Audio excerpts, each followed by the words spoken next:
we don't think you'll make it back. Your team doesn't believe you'll make it back. What, like a misdiagnosis, effectively? Like, why didn't you win? Why didn't you get that gold medal? You just, as an Australian, you expect to win all the time. Mind blown. You know, we're a special breed of human.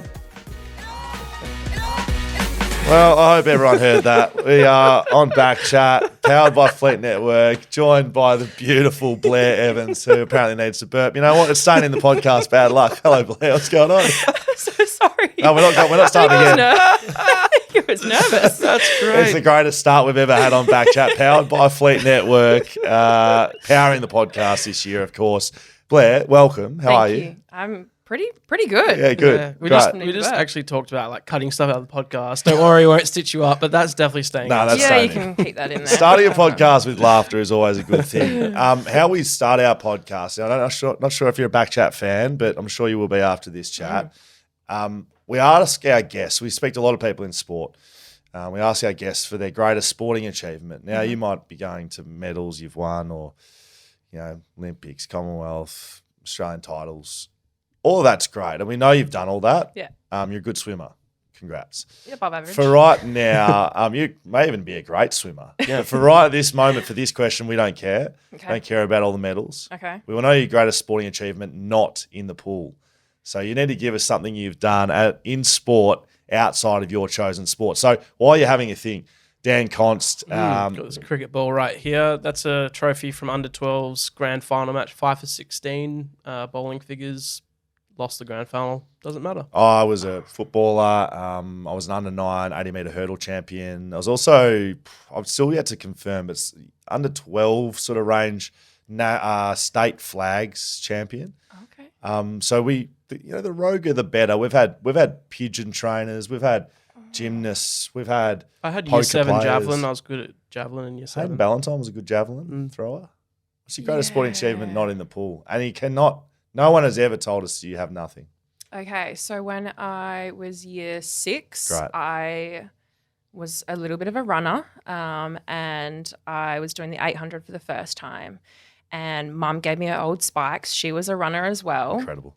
Controversial, because at however old I was, 10 or whatever it is, kids weren't getting around in spikes, right? Right. So I lined up on the line. I was against year 7s or something. I was against everyone basically. And I ended up lapping everyone and winning that 800. Wow. Lapping people in an 800 is a pretty bloody good effort. Yeah. I don't know whether they were real bad or whether I was real good. But, those sporting moments, swimming from the age of probably 13 onwards, swimming was the only thing that I could do due to an illness in my hip, which we'll get into. Yes. So before that was probably all my defining moments. That's. I'm impressed that you could fit your mum's shoes in year 6. Either she has real small feet. Yeah, and you're a swimmer. There's a swimmer. Yeah. So that's probably one of them. Do you remember your first car? Yes. What was it? It was a banged up old BMW. I just knew that BMW. Don't get Here don't we get it go. It's twisted. like the it was documentary where Posh Spice is rolling around in a tough life. Rolls I am the Royce. posh spice of Perth.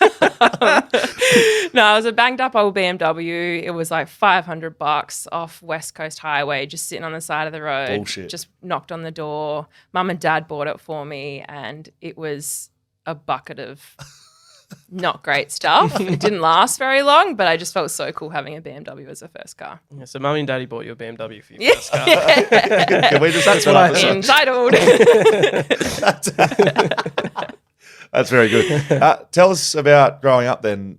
Was it a sporting family you grew up in? Was swimming a thing that you eventually going to make a career out of? Or is our children running around the streets out there? What was childhood like for you?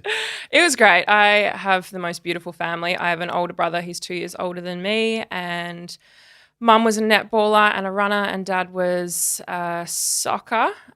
So they never did swimming. Originally, we got into swimming because of water safety. Obviously, I grew up around the northern suburbs, the beaches, friends' pools were always around water. So Mum and Dad had us in from birth, and did all sorts of different sports. I did the t-ball, the netball, the dancing, the little athletics. I tried karate once, ran out crying. Wasn't for me. So we did everything. But then I was a really competitive kid. Like I came out swinging, and so I tried everything. And if I wasn't good at it, chucked a tantrum and left it and on to the next thing. But I was very lucky the way I grew up, surrounded by support, surrounded by love, and I just feel that competitive nature with sport.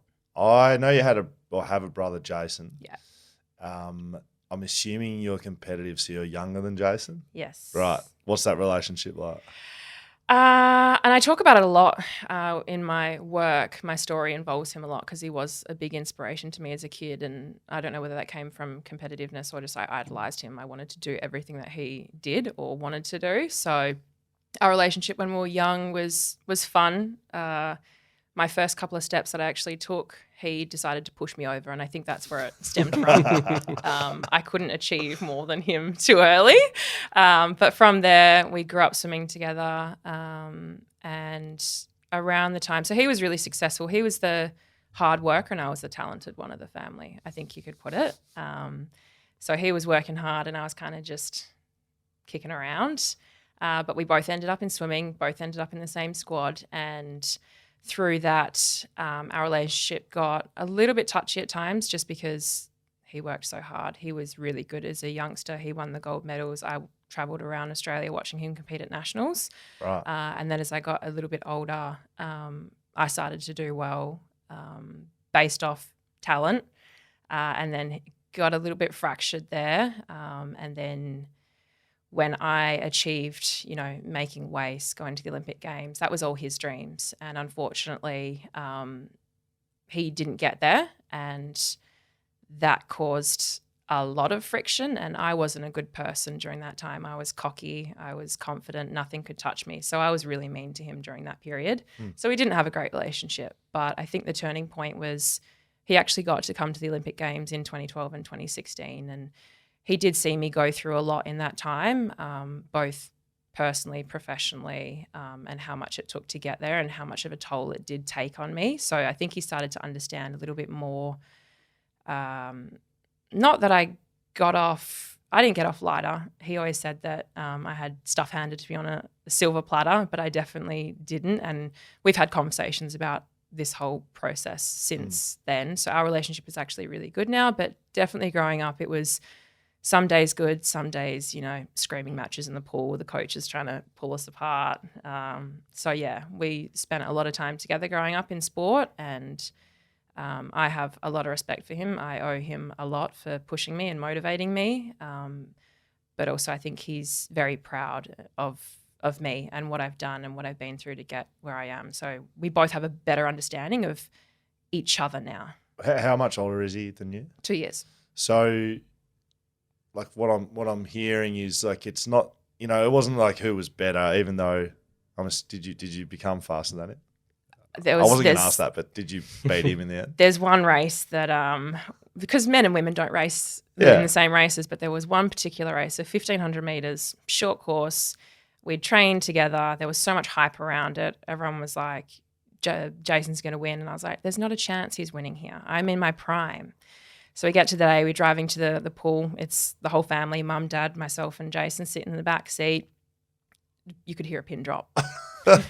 Get to the pool, we went our separate ways. Our coach gave us separate little chats, and then we got behind the block, and I was pretty certain that I was going to win this race just because I had such a chip on my shoulder.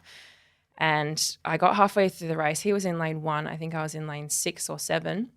And I was eyeballing him as much as I could. And I was like, he's with me. I've got to really knuckle down this last 100 meters. And I touched the wall and he actually turned to go again. So I lapped him.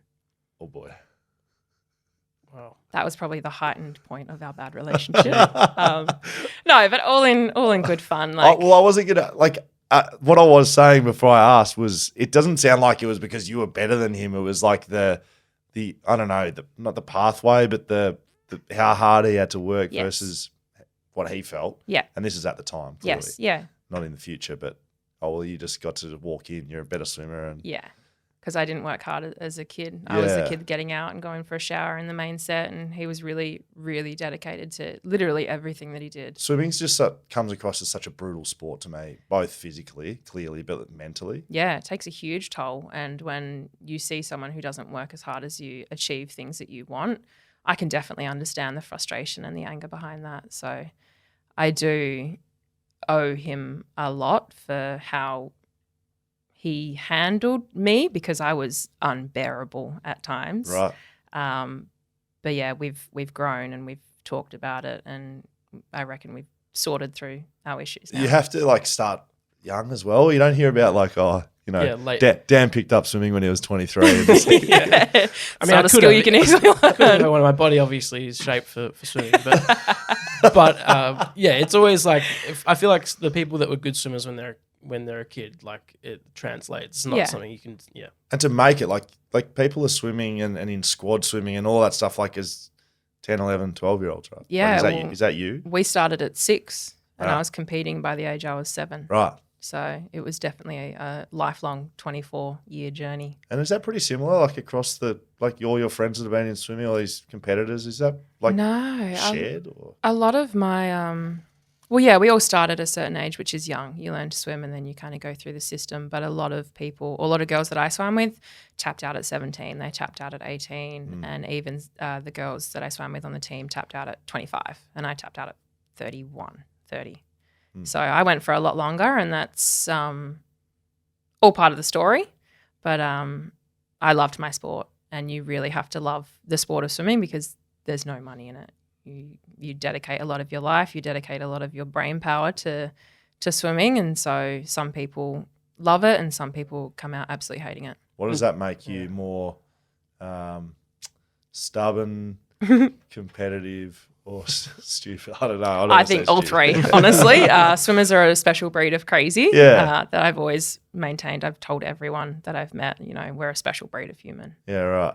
So you start young. You mentioned that swimming was something that you kind of, you started as a young age, but became like physically something that was drawn to you because of like a misdiagnosis effectively? Yeah, Is that what happened? so 11 years old, I was actually misdiagnosed with cancer Right. in my hip. So I was doing all those sports, loving it, and then I was having a lot of pain in my hip. Went to a physio for about a month. Nothing was working, so I went and got a bone scan, came back the next day, and they said, you've got Ewing sarcoma, which is bone cancer. Was into hospital the next day, had the first biopsy, came back inconclusive, so they had to go in and take the whole mass out and test it. And they're like, whoops, it's osteomyelitis, which is a bone infection. But unfortunately, like the damage was done, the mental damage was done They at 11. they told you had. Yeah, sat me down in a room, mum, dad, myself, and they said it's presenting as Ewing sarcoma. It's brutal for you, but your parents as well. Yeah, they went home and researched, as parents do, jump on WebMD, Google, and the prognosis wasn't good. I think that was the first time that I'd seen emotion from my dad. He was a prison officer for 31 years, so he was a very tough man, a very hard man. But when you go through something like that, yeah, the whole family was kind of rocked at that point. what happens afterwards with that misdiagnosis? Like, do they apologize? I don't know. How does that work? I mean, I think I blocked out a lot of what was said and what happened around that time. I was so young, so I only remember key parts. But, there was never really any follow-up from that. It was kind of like, okay, good news, it's osteomyelitis. We'll deal with this now. And then from there, I was kind of like, all right, well, I'm not going to die, so I'm good. So that gave you, but you still, like you said, like you couldn't like start running or what. So you obviously, it wasn't like there's nothing going on. You had something removed from your body. Yeah, so after that, I ended up with arthritis because they had to take so much away from the joint. It never recovered properly. So I do have the hip of 100-year-old person from that point on. So I definitely had to work around all those limitations, which made my journey so much more, not complicated, but fun. And I felt different at that time. And a lot of the times I did feel different to a lot of athletes because they had no limitations. But yeah, I really enjoyed being different, I think, and proving people wrong as well. After that, I was told that I would never run again, that I would never train at a level that would get me to being an athlete of the caliber that I got to. So at that point, I was kind of like, well, why not? Like, stranger things have happened. So got back in the pool and definitely took my losses over the next few years trying to get back to winning races and enjoying sport again. But I got there and I never looked back. And although I couldn't do everything that the other kids could, I found my way. At what stage do you know you're good at swimming, or potentially early, given that you're driven by winning? But what stage do you start to know that you can compete on like a national level and are good? I think I was around 16 when I won my first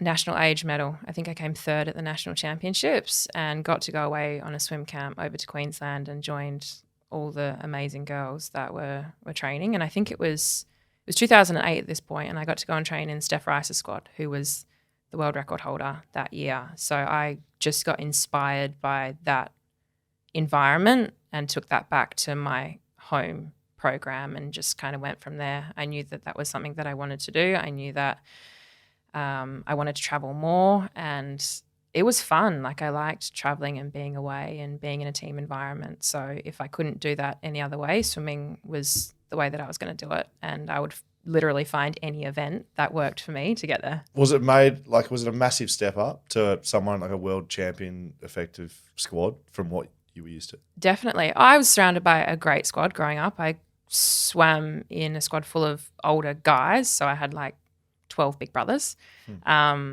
which made me get thick skin pretty quick. But being in a squad of strong females and being surrounded by females who were pretty much the same as me, hungry, stubborn, would do anything, had that killer attitude, just really drove me to go back and be like, I need to be like these girls. I need to take everything that I've learned here, go back to my program and just work harder. What happens in those sorts of swim camps? Are you guys just swimming lap after lap after lap for days? Pretty much. I think this was a week camp. So you start on a Monday morning and end on a Saturday morning, and you're just being pummeled daily, up and down. And I mean, there's a social aspect. A lot of people think swimming is just a lonely sport and you're black line, head down the entire time. But there's a huge social aspect to it where you finish a set and you're all like, oh my gosh, that was so hard, or how are you feeling, or how was that? And you go back and you share other stories. So it's quite, the social side of it for me was really enjoyable as well. Yeah, because I was going to ask that. It's an individual sport, clearly. Yep. But you've won medals in the Olympics in comp games in relays. Yeah.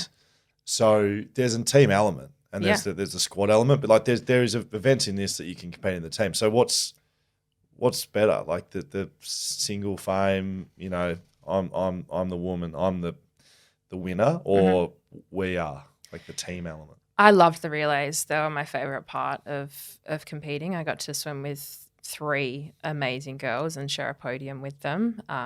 Obviously the individual, and I think at a lot of my meets, or especially the Olympics where I did get the silver medal, I swam terrible in my individual race and then got up and did amazing for a relay. So I think it's being surrounded by the right people and picking yourself up and learning from that disappointment. What can you do better next time? So that individual race, I had one good leg of it, which was my freestyle, which actually got me the spot on the relay team. I wasn't even meant to swim that race. So I had to take the positives out of the negatives and then just turn it around within days. So it really teaches you to appreciate not only the solo aspect of sport, but also surrounding yourself with good people to pick you back up. So like you were really good at individual medleys, which again, if you're not a swimming fan listening in, I would rank you as probably the craziest of the swimmers, which means instead of just like focusing on one style, freestyle, backstroke, breaststroke, you're doing all of them. All 4, but back on the Stephanie Rice squad. So that was in 2008, 2009. You won your first national championship. So it didn't take you long to go and put what she had sort of taught you into place, right? Yeah, definitely. 800 national champion. I went from IM to 800 real quick and spent the next few years swimming freestyle. So go figure. When I said I was choosing any sport that would get me there, I genuinely meant it. I really liked the different training with the IM. That's what I love. So I never stopped training IM. It just so happened that there was a spot open in that 800 free and I just went for it like a bulldog. Like I knew that was my way onto the team.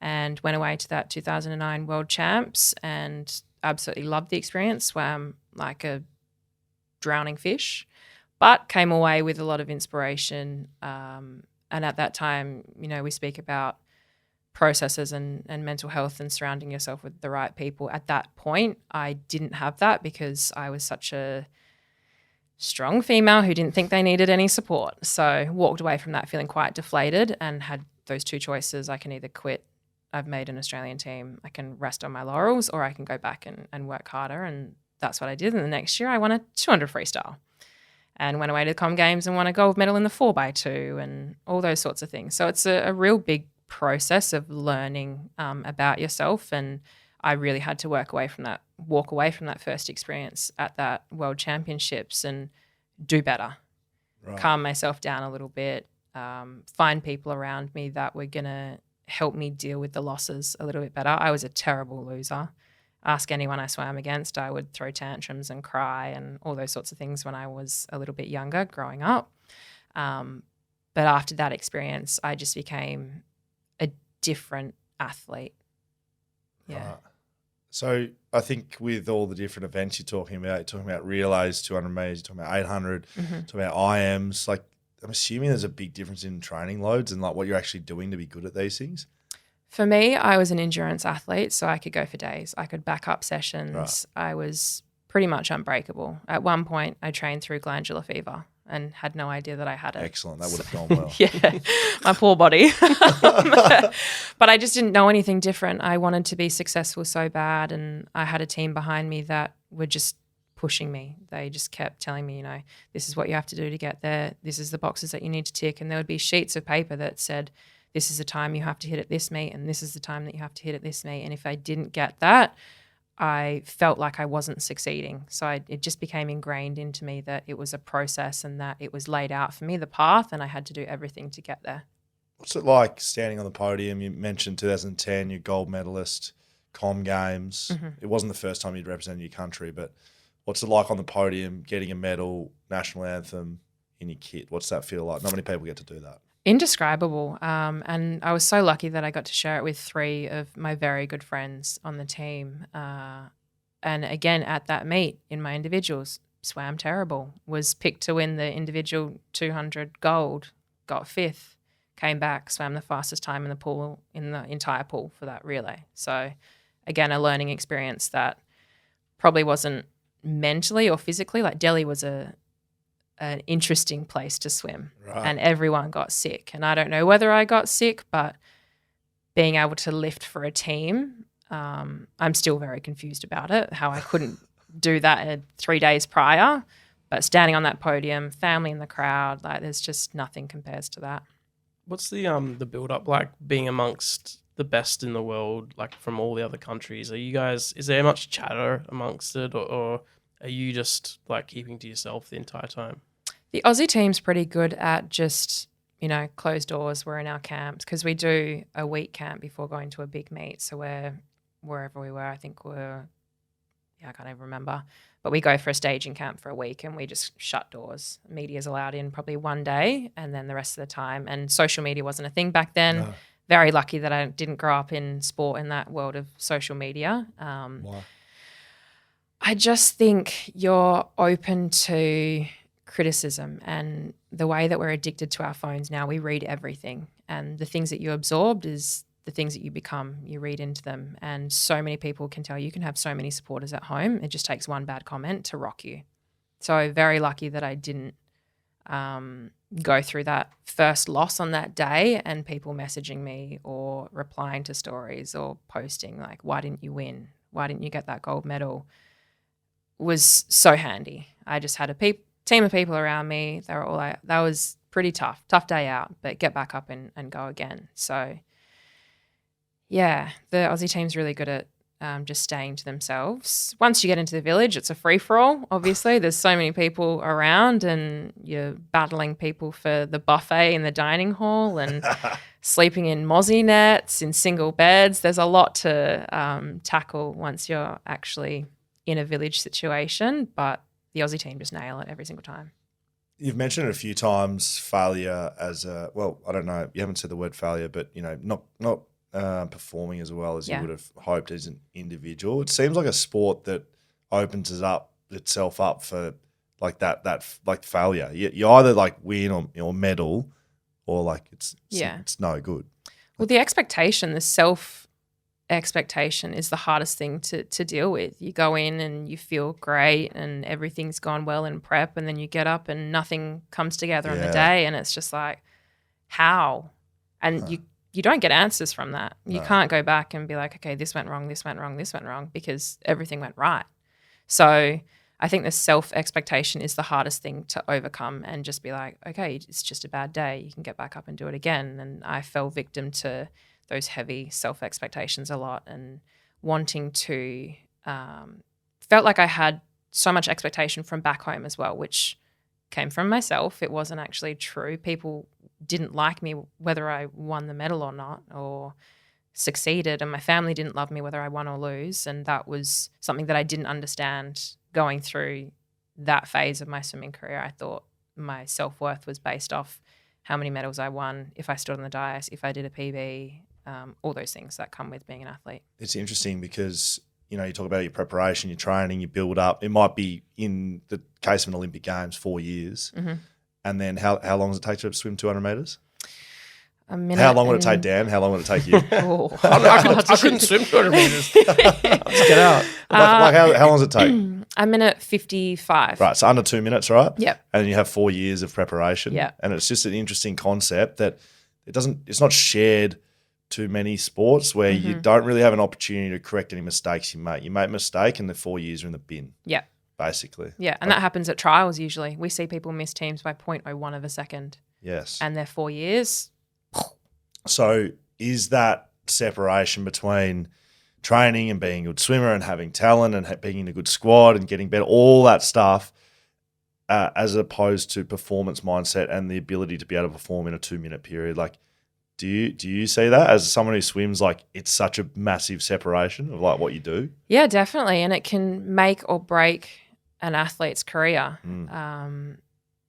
especially missing by such small margins. And I've had it happen to so many friends that I've been training with or on the team with before. We're on 2012 together, and then they missed 2016 by one place, by a millisecond. And it can completely derail someone. Yeah. Because 4 years is a long time. And sure, there's world championships and com games and all those meets in between, but nothing's as big as the Olympic Games. And everyone who's in a sport that is the highest level, that's their goal. So it's definitely a challenging process, and it can be taken away from you. You can you can get to trials and come down with a cold. Yeah. And the 4 years is done. Yeah. You can slip on pool deck, injure yourself, all these things that can happen to any athlete, but that 4 year separation is brutal. You were talking about like self-expectations a lot.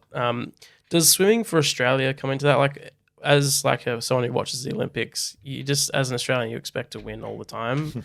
Like, it's not like we're a country that's bad at it and like it's a bonus if we get a result. It's like you were expected to win. Yeah, definitely. And that weighed heavy on the swim team especially. We were the ones that were meant to boost up the medal tally, and 2012 we didn't, and we got absolutely hammered for it. There was so much controversy around it. There was the Still Knox incident. There was not winning enough gold medals, and then our head coach got outed for all sorts of reasons. So that was a tough year to be part of the team. And that being my first Olympics, I had an amazing time. Like, don't get me wrong. That was one of the most incredible experiences of my life. But from the outskirts and the media and the scrutiny that we were under as a team, we didn't see that from the inside. We were doing the best we could. It's not like we turned up and we're like, oh, we might just come second today.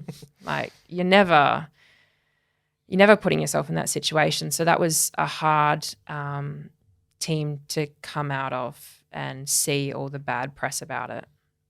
But that's your first Olympic Games, London 2012. Like, there's got to be huge positives. Like and externally we've seen the negatives. But what's it like rolling in Olympic Games? You've qualified. What's that build up like, and then the opportunity to be at the Olympics? Because you just said that's the pinnacle. Yeah.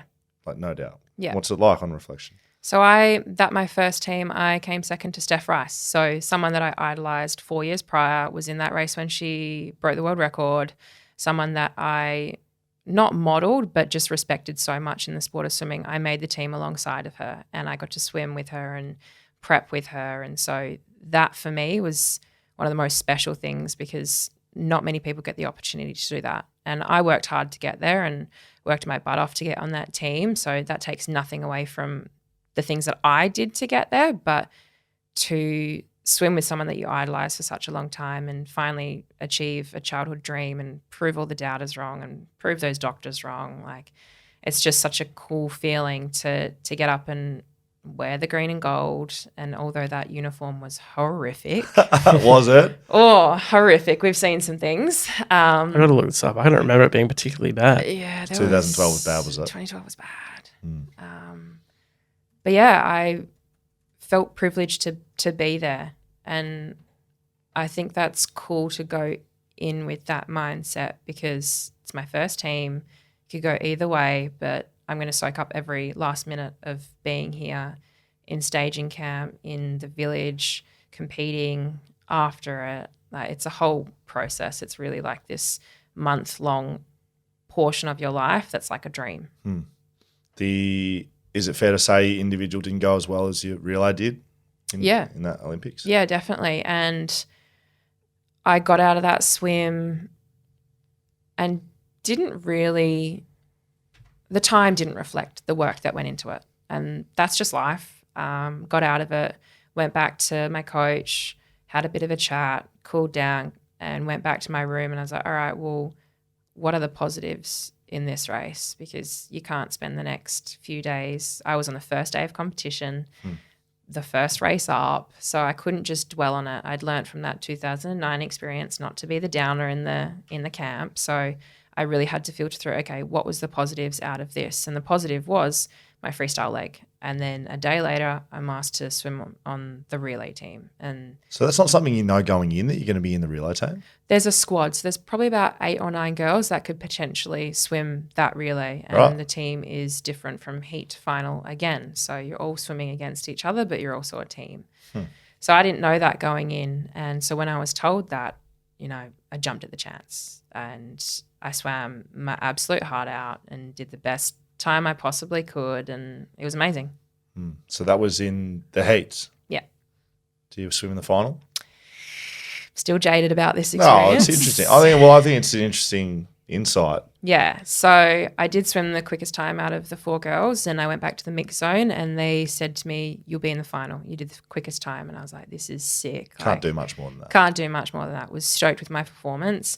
Got back to the team environment. The head coach came up to me probably after my cool down and was like, and I try not to speak so negatively because I don't hold anything against the person that was put into the team in the final, but they hadn't swum the relay. They weren't on the squad, but they had a really successful first few days of competition. So for me, heartbreak, disappointment, had to sit in the stands and watch a race that I should have been in, or I felt like I deserved to be in.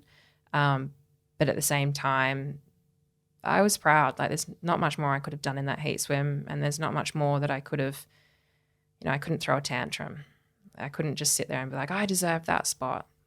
I shared an experience with 8 girls, and we came out with a medal, and I have a medal, and I get to go and speak about this experience. And although it's a roller coaster, like that individual didn't go well, that relay did, and then heartbreak again, like, that's sport. It's a roller coaster, and you just have to take your losses, learn from them. What's the positives out of it? And I've still got a beautiful medal sitting at home, but it's definitely not my favorite medal or experience by any means. What is? 2016 comeback. Yep. So after London, I actually moved to the Gold Coast for 9 months and joined a new squad, and got an injury, shoulder injury, neck injury, 3 bulging discs in my neck, bursitis tendonitis in my shoulder, had to come back. Actually made the 2013 World Champs team, had to pull off it because I was in cool down and felt my shoulder just was still lots of pain. So I thought it's not really fair me going half done to this World Championship. So I pulled off that team, and a girl made a debut. She got to swim at a World Championships and for the first time. And that's amazing. Yeah. But I knew personally that I couldn't give 100% and I couldn't be in pain for much longer. I don't do well in pain. I'm a grumpy person. So I moved back to Perth, had that surgery, and then started 7 long years of plagued by shoulder and neck stuff. And that's just from overuse? Yeah, swimming is a lot of overuse injuries. You hear anyone, most swimmers will have shoulder problems. But mine just, I don't know whether my nervous system, my neck caused a lot of nerve problems. So I'd wake up and not be able to feel my arm on some days and not be able to stroke. So I knew at that point that something wasn't right. And after that surgery, it didn't really get much better. Like the neck nerve pain just plagued me. So I came back to Perth, had that surgery, tried to get back in the water. Nothing was really working, took some more time out, changed coaches, found the best coach I've ever had in my life, Bud, and started to work with him. And when I first started working with him, I said to him, I've got a bad hip, bad shoulder, bad neck. I'm 20, whatever I was, 25 at the time, but would you take me on? And he said, yeah, all right. He had a small squad of younger boys. And so I started swimming there, and I reckon the first month he didn't say more than 2 words to me. I didn't think I could swim good. He knew my history, but I was kind of just, again, a floundering fish at that point, just getting back in. Tough love? Is that what he was doing? Or? He's an American dude. He has the handlebar mustache. Like, he's just a great guy, but man of very few words. And from the day that I met him to the day that I stopped working with him, he didn't give much away. So I just had to learn and learn very quickly that I didn't need validation to be good at what I was doing. I really learned in that period to go from having everything on a piece of paper to tell me how I needed to get there to figuring it out myself. So I grew up a lot when I worked with him. But I was also the last person anyone saw getting onto the 2016 Olympic team. I was considered older in swimming, and people kept reminding me of that. Right. And so I was just ticking away, and I went back as a freestyler again, tried to do the 200, wasn't really working for me. So I went back to IM, and I did my first IM set with him, and he goes, oh, you can actually swim. So we chose the IM, and from there I actually got dropped from WACE, from support. I was sat in a room and said, we don't think you'll make it back. Your team doesn't believe you'll make it back. You've got 0.00% chance of making a second Olympic Games. Right. And then with your injury, it's even less. So what year is this? End of 2015. Right. Yeah. So it's close to that run. Yeah. And so you're no chance in their eyes. Yeah, I was no chance. From a belief point of view, that close to the Olympics. And how long's typically like the build up to being in an Olympic squad? Like, do you know a couple of years out that you're on the trajectory to do that, or is it pretty last minute? Again, it can change depending on injury, illness, form, even having a bad run of training. All those sorts of things go into it. And there's always someone younger than you trying to take your spot. Yeah. So for me, there was a couple of girls that had really successful years. So I was the underdog. I wasn't producing incredible times yet, and I'd just come off that freestyle switch to IM. So there was kind of like, we can't justify supporting you, which I kind of understood, but it didn't sting any less. Being sat in a room and told that you're not good enough again, I was kind of like, all right, I'm done. So I walked away from that and got in my car and I was like, I quit. So what's the quitting element? The support from a financial point, or just the belief element? Both, definitely both. Financial's hard enough in any sport. Everyone experiences it. But the belief side for me, I was still in that weird period of, am I doing it because I love it, or am I doing it because people tell me I'm good at it?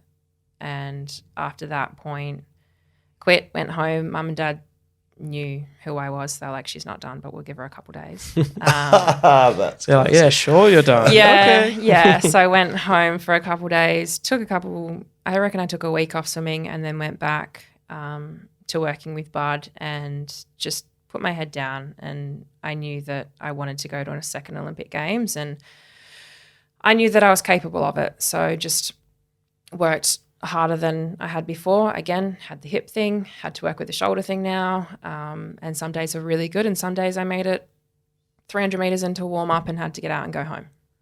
There was a lot of tears, a lot of pain involved, lot of anti-inflammatories. As any athlete knows, when you get to being a little bit older, it takes a bit longer to recover. And for me, it was anti-inflammatories from 11 years old all the way up until 30. So Perfect. yeah, I went through that experience, just worked really hard and got to probably January and started producing some good times again. And the waist came back and said, well, if you do this time, we'll support you again. So I was like, I'm not sure if I want that support back because it feels like I'm a number rather than an actual human. But financially, I needed it. So I produced the time. I went back on scholarship. And then by, I think, trials were in June. We had nationals and then You won nationals. trials in, maybe it was just trials at that point. They changed to a different format of national championships and then trials. So there was 2 big meets in the lead up. You won nationals.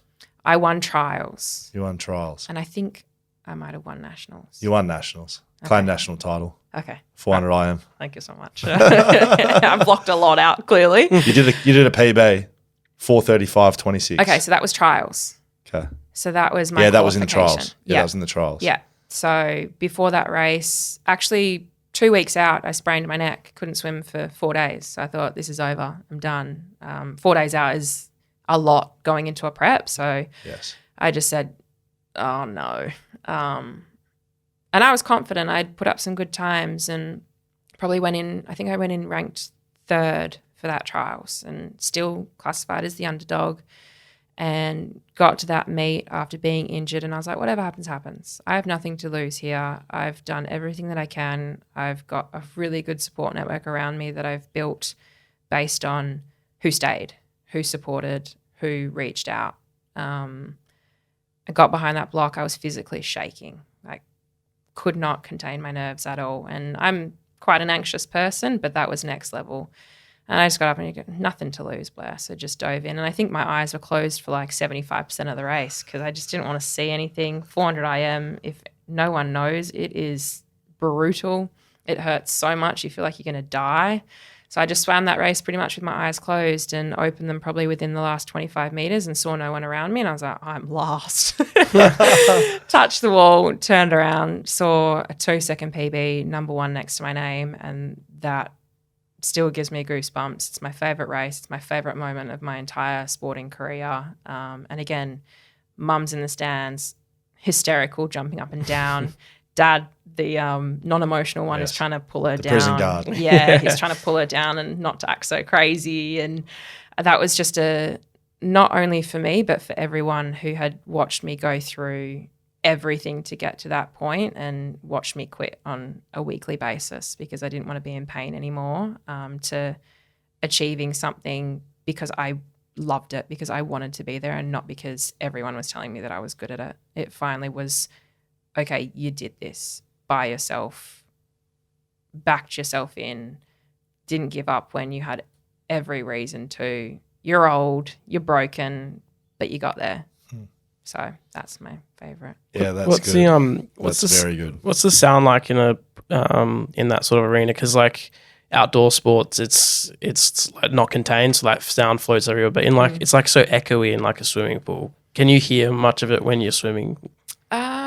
Not really. I think once you dive in the pool, it's like autopilot. You switch off everything, and all the training that you've done just is meant to come together. So that was one of those moments where it just perfectly aligned, and I had my eyes closed, so I couldn't see anything. In that last 25, there's people running by the side of the pool, just throwing you on. So I saw a bit of that, but you don't hear much other than that. The water's, rushing pretty fast because you're going pretty fast. But yeah, you don't really hear much until you touch the wall, and then it kind of hits you. Is that like then? Is it sort of lonely in races then if you're just sort of locked in and it's just you by yourself? Do you feel that at all? It's more like Panic at the Disco. It's a lot of, although it's autopilot, there's so much and people get so sucked into swimming other people's races. So there is that element of having to be so disciplined to not look around and swim someone else's race plan. And because obviously the IM, everyone's good at different legs of the race. So someone can be 2 seconds faster than me at butterfly, but I know I've got them on breaststroke. So just staying calm and staying composed and sticking to race plans was key always. Look, you may have done it deliberately, but the 2012, you get an Olympic medal, like peak of your powers, inverted commas, like you're killing it. Yeah. And you mentioned you moved to the Gold Coast, but like there was a stage there post that like peak of your powers type areas that you sort of thought swimming was like your relationship with swimming faded a little bit. Yeah, definitely. Got to the end of that, what would you call it, like era of my life, and didn't like who I was as a person, didn't like the kind of athlete that I was, and didn't like the environment that I was in. So I knew immediately that I needed to change after that. As soon as I left that Olympic Games, I went home, took 6 weeks off, travelled by myself a bit around Australia and just kind of made some tough calls. And it was hard. It was really hard to leave a coach that I'd swum with for 7 years who I felt basically raised me, but at the same time also did a lot of damage in that time mentally to me with not having accountability or not being able to make decisions for myself. And I won't say turning me into a bad human, but molding me into this human that I didn't like. And yes, it made me successful. And yes, it was the most successful portion of my career, but I came out of that not liking who I was. So I really knew that I needed to make that change. What didn't you like about yourself? The way that I treated people and the way that I saw other people. I thought I was too good. I thought I was too independent, too successful, and just had a big chip on my shoulder. And that's not who I wanted to be. So I came out of that experience just with a sense of loss of identity almost. And we talk about that a lot as athletes, not knowing who you are without swimming, but I didn't know who I was with swimming at that point. And that really hurt me, and it hurt my family, and it hurt my brother, and hurt my friendships as well. Is that a dark space to be in? Yeah, definitely. And it took a long time to reflect on it. I think at the time I was just like, I just need to get out. I need something new. But the more I reflected on it, I was like, you stuffed up a lot in that period with people, not your swimming. You were successful because of the drive that you had and the things that and the work that you put in to get there, but you stuffed up a lot with people during that period. Do you reflect back on being able to actually identify that as a positive? Like, it sounds like you thought about it. Like some people, plenty. Some people can't. Some people would just go on, and you would just continue on, and that's the person you are. Yeah. The fact you actually identified that you didn't like what was happening. At the time. I think that's where my whole self-awareness journey came in, and I'm almost annoyingly self-aware now. I shit myself to tears most days and overthink everything, but it's a skill that I needed to continue in my sport for as long as I did. I think if I kept going on that dark path, would I have been as successful? Maybe, but would I have liked myself at the end of the day? Definitely not. Is that common in swimming? Like that sort of, do you have to be that sort of person to perform at that level? Not necessarily, but in Perth it was a very small fish pond. So I was the best, and I was coming home from all these international meets, and I was the only one from Perth on the team. So that came with this sense of I'm the best. And little did I know, or I did know, that over east it's a big pond and I was a small fish. So when I went to the Gold Coast, I figured that out pretty quickly and I trained with a lot more females, so there was a lot more cattiness, a lot more bitchiness, and that was a learning curve for me in how to deal with myself and be knocked down a peg or two, and then come home with a different mindset of, okay, you're not invincible. It sounds like you were it sounds like you were a different person, but like you said, like it's a different era. That just sort of is important to go back on that. The 2016, why it was so important to you, that race coming back. Yes, the injury, yes, the doubt from other people supporting you or whatever, but like you as a person had changed a fair bit from your first Olympics to your second Olympics. Yeah, I think if you ask my squad of younger guys, they still said that I terrified them.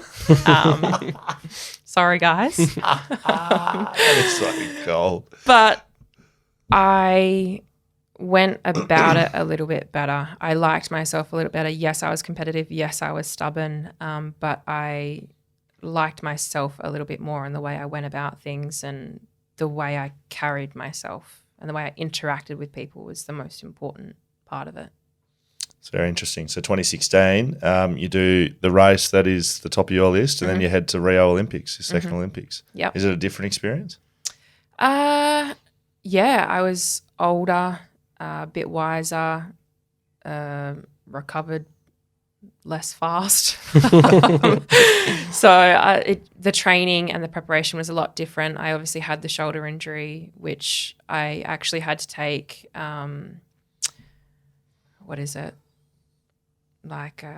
steroids a week out from competition because it was just cactus. I was in strapping. I couldn't finish my main sets. So I struggled a lot through that prep. And then as soon as I raced, I actually raced pretty well. Was pretty proud of that race. Didn't make the final. Again, I wouldn't call it a failure, but I didn't achieve my self-expectation.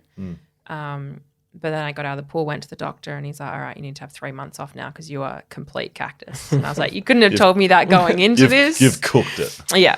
So different experience. Again, I've always been the one to try and see the positive side of athletic performance. When everything goes wrong, what can you learn from it? What can you get from it? And I was able to push through a lot of pain and a lot of, I guess, self-doubt to actually get behind the blocks at that 2016 Olympic Games. Came out of it really bloody proud, got to wear the green and gold again and be a part of a team that did something really special. Like, we won some incredible races there as a team, and that was probably my most enjoyable part, was being on the Australian team and seeing people do insane things. Didn't you have, when you lost your waist scholarship, sponsorship, whatever it is, didn't you have anonymous sponsors that effectively funded that run for you? I to did. the Olympics? Yeah. So I had two incredible individuals from Perth. I swam with Dean Peters as I was growing up a little bit. Great man, Dean Peters. He's fantastic. I owe that man a lot. But I sat down with him probably a couple of days after I got told that my scholarship was on hold. And he goes, what's your biggest barrier? And I said, obviously financial. Like, I've lost access to everything. And he said, all right, leave it with me. And then a couple of days later, he came back and he said, got two people that would love to support you for this next run. And without them, there's definitely no way that I also would have got to that Olympic Games. So takes a village. Yeah. And I can't thank those two individuals enough. Because like that income funding element to Olympic sport, not just swimming, is real, right? Yeah. Like without people and everyone doesn't have random people, anonymous people backing them in. Yeah. Like that's as has much of a task as is the training, right? Yeah. It's being able to fund what you're doing. Yeah, because obviously we can't have daytime jobs. We train 7-8 hours a day, which is a full-time job essentially. So to actually fund yourself and get money, my mum and dad are incredible humans, and they supported and funded most of my swimming career. But yeah, it's a full-time job, and not many people understand that there's not much other mental capacity and physical capacity that you can go and spend 8 hours on your feet doing something, or 8 hours in front of a computer. Like, you are locked in, especially in Olympic year and leading into it. It's definitely tough to hold down a job. And I tried a few casual jobs and then traveled, and then they couldn't keep that for me. So I was always kind of like, oh, well, swimming's only this portion of my life, so I'll just dedicate my whole life to it. Right. Olympic villages, one of my great life regrets is that I gave up running at a young age and never got to experience, not the Olympics, but the Olympic village. Anyone who's been in the Olympics, I always ask them about this. Like, is it all it's cracked up to be? Is it good fun? Yeah, it's the best time. It's not what I wanted to hear. Sorry. No, everything you hear is true. Excellent. And Great. that's all I'm going to say. Like, you would have, don't want to hear any stories. Well, I do actually, but you would have, can you explain what the Olympic Village is? Like, is it just like a massive group of athletes from all around the world in one area, and you're eating in the same places? What is it? What's the Olympic Village? It's like a small Sims, I guess. Yes. You're all placed into this big apartment complex, and every country has their own apartments. And I think there's some weird thing that you have to bid to get closest to the dining hall, because it's a long walk. If you are on the other side of the village trying to get to the dining hall, it's like a 3K round trip. So Aussie was always lucky that we were pretty close to everything. But, you have 8 people in one apartment. You're sharing a room with 2 or 3 people. The food hall is just a free-for-all. There's tables, food, Maccas, everything that you could want. There's vending machines full of Coke and Sprite and Powerade. And it's a dream. Like, you just walk in there and you never want to leave. That's what they call, obviously for athletic reasons as well, but they call it the post-Olympic depression. Because for a month of your life, everything is on a silver platter. Right. And there's so much fun and there's so much access to all these different experiences and opportunities when you're at an Olympic Games, that when you come out of there and you just go back to normal life, it's like this come down that you experience that's just like, what do I do now? Is there decent status as a swimming group that you're the first week? And, and again, like, I'm a massive Olympic Games nuffy, so like I've just watched forever, and I used to run, so I always used to think, geez, you must be pissed off racing like day 13 of the Olympics while all the swimmers are clowning around because they don't have any. Like, are you guys just like, is it a part? Like, is there parties? Like, is it something like once swimming finishes first week, athletes are just sitting around for that first week going, well, they're having their waters and stuff. Do swimmers then turn into party mode? We are the most loved team in that first week. We come back from swimming and everyone's like, you guys are the best. In that second week, they're like, get out. Get out to the beach. And it changed. It wouldn't have changed. 2012 was a free-for-all. Like, that second week, we were coming back at all times of the morning. There was no curfew because London was quite safe. In Rio, it was a little bit different, being a little bit more dangerous. We had curfews and we had to check in and all those sorts of things. So, we were the most hated team in that second week because some sports didn't even start until the second week. Yeah. But they wouldn't move into the village until that second week. Right. So there's copping, you're having the best time of your lives. Yeah. Your competition's done, thing you've built up for 4 years. Yeah. You're either won or you've lost, whatever it is, but it's happened. Yeah. And they're like, I can't wait for my race in 3 days' time. Yeah. Shut the fuck up, please. But we had the best time because obviously we finish and then we just get to go support every other sport. We get tickets to whatever we want and we just get to immerse ourselves in the whole Olympic experience, which we miss the opening ceremony every single competition because we are on the first day or the first week. So we do miss out on some things, but swimmers are very lucky that everything's in that first week and we just have the best time in that second one. And in the village, like you said, there's McDonald's. Are you like paying for that stuff? So what happens? You just go to a counter at McDonald's, you go, I want this, and then they hand it to you, walk out. Yeah. Oh my God. I'm telling And the vending you, machines, you just walk up, push a button, it comes out. And it's 24 hours. we need to get fistball in the Olympics. Yeah, absolutely.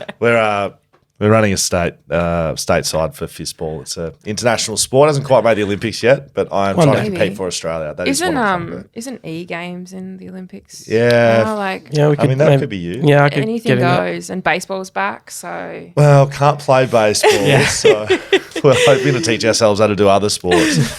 There'd be some big dogs rolling around in the Olympic villages, like people that spring to mind are like the dream team. Yeah. Is that just like, hey, what's up? Hey, LeBron. Hey, so Kobe. What's going on? they don't actually stay in the village. So they stay out of the village. They're too big to be in the village. They would get hounded. They'd never sleep. People would be stalking them, all those sorts of things. So they stay out of the village. They do come in to visit, and we were actually really lucky in the 2012 Games. Our staging camp was in Manchester, and they were staying at the same hotel as us. So our dining rooms are next to each other, just passing them in the hallway, getting in the lift with them. Classic. Just mind blown. And is that those people? Like LeBron, Kobe? Yep. Who else is in there? Like what? CP3, 2016 was Kevin Durant and Clay Thompson, Great. like all the guys that Massive. men It was a very good team. Man. It wasn't. Yeah. They didn't send like They their didn't second send squad the B like team. the World No, Cup this gone. The 2012 and 2016 was amazing, but That's unique. Like you're talking about, like it's no big deal. Like it's unique that you're rolling around. well, this is with what I say to people is that, you know, we see our idols on TV and we idolize them and put them on a pedestal, but when you actually meet them and shake their hand, get a photo, have a conversation, like they're the most normal human beings. And I think that is a big misconception where people go wrong in treating athletes like they're invincible and that they should be put on a pedestal and held to different standards than everyone else. But when it comes down to it, we're all human. And we're seeing that in the media with the whole mental health side of things, is that we are seeing our athletes struggle now. We are seeing them come out and speak about it. So for me, meeting these incredible humans, you know, you've got Kevin Love, I think it is, Yeah. has a charity. He's got a mental health charity and he's educating kids and creating curriculums for them to better themselves. So they've used their struggles and they've used their status to create something really beautiful instead of just resting on being like, I'm the best in the world, nothing can touch me, and then just retiring and living on a boat somewhere. So it's really humbling, and I love those experiences. I always tell them in a classroom, I'm like, I've met Kobe Bryant. He sat on my couch with a cheeseburger. And people lose their mind. But it's crazy because they all started somewhere and they're all just ridiculously good at what they do, but it definitely doesn't make them any less human. Any favourite story from Olympics, Olympic Village, swimming in general that I haven't asked about? That's a broad question. It is. Gosh, I could speak about my swimming career forever, and also retirement as well. Yeah, I want to ask you about transition out of swimming because, yeah, you go through 2 Olympics and you keep swimming after that 16, right? You didn't retire after that. Didn't retire. I kept going for another few years after that. Yeah. So what's that period like and then the transition out? That period was good. I was getting older, getting a little bit more frail, but made Com Games in 2018, had one of my most favourite performances there as well. Bronze medal. And the story behind that is my favourite coach of all time, Bud. I went to trials, and the day after we got back, he tells me that he has a cyst on his brain and a tumour on his spine that he's been hiding from us for God knows how long. And said that he wasn't going to be there for the next 5 weeks of my prep. So lost my coach just like that. Right. He had to go and have surgery and just felt very alone again, not having someone that I trusted and bonded with and had so much faith in. Watching them go through something so hard, it was bittersweet because I was like, I want you to be okay, but I also need you here for this. And so when I got up to do that swim at Com Games, I actually dedicated that race to him because he had taught me so much in the few years that I'd been with him that I was able to get up and do that by myself without someone being like, okay, this is what you need to do. This is how good you are. All those things that I learned as a kid, I felt like I'd really grown out of and come into my own at that point. I was able to almost lead my squad through that period and be like, it's going to be okay, guys. We just have to keep turning up. And there was days where, you know, we all turned up and just did our session by ourselves. And I think that's just a testament to the kind of coach and human that Bud was, is that he was able to not only mold athletes, but also humans that took accountability and responsibility for what they were doing. And you devolved into the mother duck. I did. And the boys hated me. I think there was obviously respect, but again, I could be a handful at times, and it had kind of flipped the switch. So I was annoyed at the older boys that I used to train with, and they were annoyed at the older girl that they had to train with that used to beat them. Fair. I'd be annoyed too. Do you have a moment where you're like, right, enough's enough? Like, I'm done with swimming.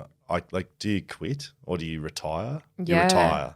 yeah, you Or you change careers? retire, I guess. And not many people can say they retired at 30. Must be nice. Yeah, it's not, because now I'm in the real world and it's really hard. So I'm in my second life now. But yeah, I think when COVID hit, so it was 2020, March, gearing up for another Olympic campaign, and was sitting in Sydney in a swim meet, and they're like, the world's gone to shit. Yeah. You'll have to go home, lockdown. And I was like, wait a minute. This is meant to be my retirement year. This is my farewell tour. I need to go to another Olympic Games and then tap out. And it just wasn't the fairy tale end that I wanted. So although that was really tough at that point, I got to take a few months off. I did PRP injections in my shoulder to help it recover because I was still struggling with it, and just sat at home for ages, sitting on the bike on those Zoom sessions, those painful Zoom sessions that we all had to do. How from good home. Zoom. Oh, my We love gosh. Zoom. It was horrible, but I knew that's not how I wanted to go out, and I could have easily, again, tapped out, like someone's taken my dream away from me again. But I said to myself, nah, I'd rather go out my own terms, and that's what I always said. I said I didn't want injury or someone telling me they didn't believe in me to take me out. So kept going, just struggled through that period, and then I got to the 2021 trials, and by then I was spent. I was physically, mentally, absolutely drained. And so I wouldn't say I regret the last year that I swam, but it was definitely challenging, more so mentally than anything I'd done before, anything I'd overcome, anything that had been thrown my way. Really? That last year was sucky for me. Was it because in your mind, like the Olympics when they were first scheduled, that was that was your end point, probably mentally? Yeah. And then it'd be like doing a training session and you got a 3K session and then you go, actually just do another K.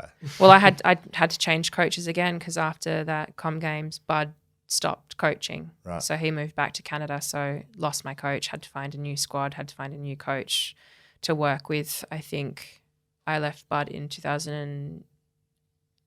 end of 18 or maybe the start of 19. So very quick transition to a new coach, trying to get an Olympic campaign going with all my bits and pieces going on.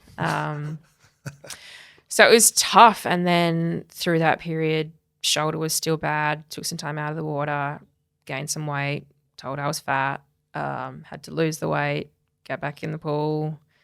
It was a very testing period. Right. And so you finish on your own terms? I did. So what's that like for someone who's done it since you were 6 years old to and competed since you were, when was your first comp? 7. So 7 till 30. 30. So 23 years. What's that like going, I'm done? My last race was at the trials. So I swam that trials and nothing, again, panned out for me. I knew that it wasn't going into that meet. That was the one time where I was like, yeah, you're probably not as good as you once were. And I was okay with that because I reckon if I made the Olympics, I couldn't have got there. I mean, I could have, obviously. I would have pushed through, but that last race that I did, it was a 200 IM, and that last 50 meters, I was like, get me out of this fucking pool. I was so done. Always the best mindset to have with 50 metres to go in an Olympic qualifier. But that's when you know you're done in sport. Yeah, okay. When you sit in a marshalling area and you say, I do not want to feel this anxious anymore. Right. I do not want to feel this pain anymore. I just want to be done. And I was really excited to swim my last race. And it wasn't a horrible race by any means, but when I got out of that, there was tears, obviously bittersweet, but I didn't want to get back in the pool again. So I did go out on my own terms. No one told me that I was not good enough. No one told me that I was broken. I just got to finish touching the wall and being completely happy with where I was. Do you still swim? No. No. Well, that's what I was thinking. If it's really hot, do you enjoy just getting in a pool? No. No. That's hilarious. Sorry. The beach? It's probably not that funny. Could you go to the I'm beach? scared of the ocean. Wow. I have an irrational fear of open water. Excellent. Okay. That seems like a random weird theatre thing. Yes, for I love swimming? going to the beach. Obviously, Like a bath? Are you happy to sit in a bath? Like, I get do you bored. shower? Do you drink water? No, just going back to the pool, and I've been asked so many times, would you go back and coach? I'm like, no, that's not me. My brother's a swim coach and he absolutely loves it, but I reckon I'd ruin kids. I reckon I just can't hold back when I'm frustrated. I can't I'm great to talk to kids. That's my job. I love it. But if you got me there at 5 a.m. every day, I just couldn't do it. So you're done. You're just done with the pool. Yeah. It's like done. Yeah. It's probably fair enough. You probably squeezed enough pool time in the last 23 I reckon years. that's a lie. I've been back to the pool 3 times in the past 2 years. Wow. And every time I've got in, twice has been with friends, and I reckon I've swum 200 meters, and I'm like, yeah, that's me good. I'm done. Oh wait, you're Classic. still swimming laps, so that's like, I just mean like, could you just sit and float? No, but she's she's done 200. She used to do like 5K, Yeah, 7K, Yeah, 200 7. meters, just like Yeah. slapping them around. Yeah, so I can sit at a pool, definitely. My favorite holiday is laying by a pool, in a pool, with a drink in hand now. yeah. Great. Love that. So I just won't go back. Well, I'm not ready to return to the sport of swimming in any capacity just yet. Have you found the transition into the real world a positive one, or has it been difficult? In all honesty, the first year and a half, all gravy, baby. Like, just changed focus, started work, moved into a house by myself, me and my dog just hanging out all the time. And it was great. Had that I'm so glad I'm out of it. And then I reckon that year and a half mark, I was like, who are you? What are you doing? You need to be doing more. And societal pressure, obviously, was like, when I retired, I was like, all right, you're going to settle down now. You're going to get married and have kids. And that is the last thing that has happened to me. Like, that is not gone to plan at all. So societal pressure told me that I needed to be successful at something straight away. And when I figured out that I hadn't found that thing yet, I was pretty rocked by that. And I was like, all right, what are you doing? You need to pick yourself up, find your purpose, find what you love doing, and then make the most out of it. Like you did your swimming, make it something that you love doing. And so that's when I started working with Stitch in Time and Greg, and sharing my story in hopes of inspiring other people and helping other people just be okay with everything not going to plan, and that being enough. Have you been fulfilled by the work you're doing there? Very much so. That's I love connecting with people. I love chatting with people. Like I said, I'm an anxious person. I have anxiety. So if I enter a room full of people, I panic. But for some reason, I can stand in front of 200 people and share my story.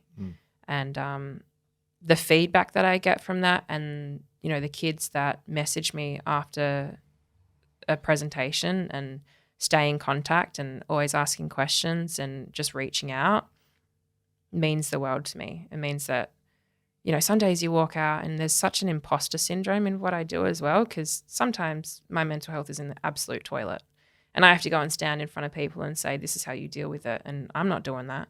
I know I'm not doing that. So there's definitely an imposter syndrome that can come with the work that I do, but I think that makes it even more important to keep going with it, because there is that element of you're not okay, but if you are honest about that, then people are going to respect you. And so it's been a journey to mold my story and then also educate around mental health and well-being and self-care and all those sorts of things, and not just treating them as external things.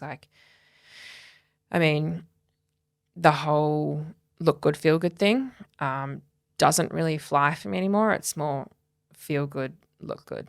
And that's what I really try and talk about with kids. And Greg and A Stitch in Time has given me so much confidence and so much passion for doing what I do now, is that I love it and I'll do it until the day I die. It's really interesting about the imposter syndrome stuff and people speaking about mental health. And again, I try not to inject myself too much into these guest chats because this is about you, but I've do a bit of work in that space and feel exactly the same. It's like, oh, hey, these are some great tools that you can have to help your mental health, whether it be talking to people or, getting others around you to help, or I don't know, just meditation, all that sort of stuff. Yeah. And I'll be sort of standing up the front going, I am literally doing not one of these things, and my mind is absolutely cooked right now. It's almost like laugh. You don't laugh, you cry kind of thing. Like, Yeah. it's real though. People speaking about mental health, like no one's up there going, well, my mental health's completely fine. Like, just follow me. This is the way, right? Yeah. Yeah. The honesty element that you're talking about. It's Yeah, important. definitely. I've been into chats where I'm like, I've had the worst week of my life, and then I still get up and do the regular presentation. But I think really humanizing mental health with a lived-in experience, so actually sharing stories and talking about some of the nitty-gritty parts actually make people feel better. Like, I've always felt so crazy for some of the things that I've thought and gone through, and then I've said them out loud, and it's only when someone reflects it back at you and they're like, I've been through something similar, you give people permission to be messy. You give people permission to share their story and be comfortable with an experience or something that they felt so ashamed of, because there's so much shame in it still. And that's one of the most important messages that I try and get across to kids, is that we should be speaking about, and not just kids, everyone really. When you tell your story, when you share parts of yourself that you're ashamed of, you actually help way more people by doing that than just keeping yourself in a box because you think people would judge you. Is there an element of, especially the female side of things, like you're a female that has been the best in your sport, and I know like sort of society and like, just in general, people like to make a deal out of like the female v male thing. Like, is that a thing? Like, do you feel like girls look up to you more because you are a woman standing in front of them, rather than like me or Dan or a male saying, hey, this is my experience, this is what to do? You being a female, does that help younger females? I think so. And I have a huge passion for, we have this little program that I started with a Stitch in Time called Empowerment. And I've run a couple of workshops. That's nice, by the way. Thank you. clever. Thank you Like so playing much. words. Don't It's very stare out. Don't steal it. I did a workshop for young girls that took them into an environment where they didn't know each other. There was girls from all walks of life, from 13 to 18. They came together. They had a psych session. We did some surfing lessons. There was a Pilates. There was a chat by me. There was nutrition, and then a bit of journaling. So they all walked away from that, had the best day, and that just fulfilled me so much. I have such a passion for, especially, and I'm not going to put myself in a box and say female athletes, but I have probably seen it all, been through it all, done it all. So if I can go and inspire or help someone through something similar, that's my favorite part of what I do. Because it's tough out there for female athletes. There's the body image issues. There's the disordered eating that comes from being an athlete as well. There's the mental side of it. I was a very successful, strong woman, so I never thought that I could speak about my mental health. I didn't think that I could show weakness because I was held to a different standard to a lot of my peers and my squad mates who were female. But I just felt like I always had to keep this bravado on, this shield up that didn't let people see the real me. Whereas now I'm like, here it all is. It's on the table. I don't care anymore. If people think I'm weird, I'm fine with that, because I know that my story and my experiences can actually help a lot of people, and I'm really proud of that. Should be. I mean, full circle, everything we've just spoken about is literally giving you the gift to do what you're doing right now after swimming, correct? Yeah. Nice. That's Blair Evans, everybody. Thank you. We're not done. Social media. Oh. We did say that we like a play on words. No, not social, social. Yes, very good, isn't it? Okay. Social media. This is like from it. the people for you. You've heard enough from Dan and I. This is where the questions come through. And sometimes people are like, oh, no one's going to ask me questions. Don't worry. Uh-oh. We've got some questions coming through I'm here. quite terrified. There is some interesting questions in my message requests. Okay. So. Well, we haven't had access to those. It's like we could actually get some. Anyway. Okay. This is from the people, All right. for the people. Jaden. What's the one thing you dislike about swimming? The cold. I'm not a cold person, so the winters really got to me. And then probably I'm terrible at maths, so adding anything up like time-wise, or I couldn't read a clock when I was young, so I would always have to wait for the person next to me to go. It took me a while to learn that. So the mathy side of swimming and the early cold mornings. Do you lose count of laps on a long race? Funny story, I went away to World Cup and there was 3 separate races. The first one I miscounted and put my head up to see if I was finishing, and they kept me going. The second one I absolutely nailed, broke the Australian record. The third one I stopped early and I was on world record pace. Oh. What race? Like what? How? 400 free, short course. So they're all the same race. One you Put thought my head up and they said keep going. kept swimming. They were like, yep, keep going. The second one you broke the Aussie record. The last one you stopped and you didn't need to. And Wow. you've had an absolute howler at the World Cup. We present to you one of Australia's finest swimmers, ladies and gentlemen. That is actually very funny. I like that. Kaya 1148. What's it like to be at the Olympics with so many fans watching? You're quite closed off to that because obviously you're world away. You've got obviously a crowd full of people. London, I think there was like 20,000 people in the stands, but they want to cheer for the English athletes. Gold Coast, 10,000 people.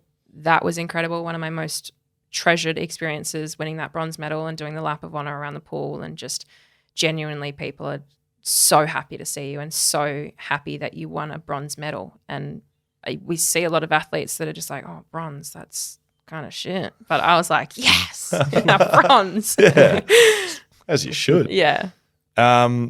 This looks like a request coming in, Sophie Atkins. Are you coming to Scarborough on Friday? Is this a friend of yours?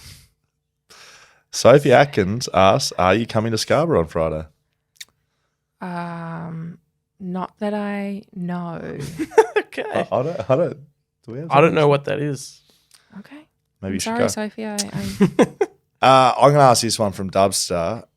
What's something about swimmers or swimming that people don't know? Something about swimmers that people won't know. Or swimming, like Swimming. I don't know. We all have weird quirks. Breaststrokers, weirdest people out. Why? Don't know. Every breaststroker I've ever met is the weirdest human known to man. It's like rucks. It's like rucks in footy. There's one in every sport that you're just like, it's the "Are rucks. you all there?" It's the rucks. Yeah. It's because So it's not really it's like, what are you doing? It's not really It's a like swimming survival. stroke. Yeah. No. I used to swim breaststroke as well. Correct. So like what? Are they they're just tapped a little bit? They're just a different classic. breed of human. Yeah, okay, good. It's the kick. It's the kick. It's the the f- kick. it's It's the being front able leg. to bend your knees in that way and still be able to walk when you get out. Yes. And very finally, as we always finish, from the Eggman. How do you like your eggs? Oh, depends what day it is. Depends what it's on. Poached usually. If I'm just doing a quick brekkie, it's scrambled. So you can sort of go all ways. Yeah, I'm not picky. I am obviously used to eat a shit ton of food, so I'll just take it Yes. any way it comes. Correct. Not a picky girl. I'm the same way. Some people is very specific with that question. That is us done and dusted. Did you have fun? Thank you. Blair? I did very much so. Thank you for having me. BackChatStudios.com.au. You can find all the stuff there. You know what to do. Fleet Network powering the podcast. Swimply supporting us this year. Whippersnapper Whiskey, Margaret River Roasting Co., Blue Bet, Shelter Brewing Co., Leadable Cameras, Mumba Digital. They're our sponsors. Thank you to those. If we were swimmers, we've been doing a few Olympic campaigns, I reckon. Blair, thank you. Thank you.